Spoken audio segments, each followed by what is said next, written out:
sababu ilikuwa njia pekee ya kupata huduma hiyo. Aguturoza, KTN. Wasomi kutoka vyuo vikuu vitano barani Afrika wameanzisha mchakato wa kuelimisha wanafunzi wa vyuo vikuu katika bara hili ili kupata ufahamu wa manufaa ya kukuza vyakula vya asili. Kulingana na washikadau hao, vyakula asilia kama vile mboga za majani zina umuhimu wa kiafya kwa binadamu, tofauti na mfumo wa sasa wa GMO unaotumia kemikali kukuza vyakula na kuwa chanzo kikuu cha maradhi sugu. Wasomi hao wamesema utafiti wa kisayansi utatumika kuimarisha uzalishaji ili kukabili uhaba wa chakula barani Afrika.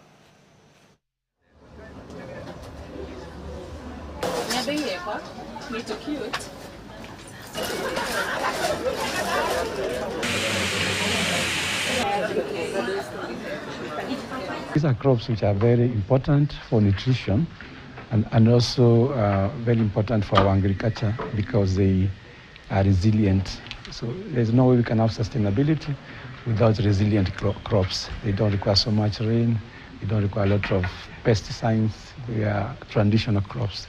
And so it's very important that we look at them. They're actually like abandoned crops. And we need to put in more effort into their research to understand what kind of nutrition we need to do to improve their nutritional value, and also to make sure they are easy to process, people accept them.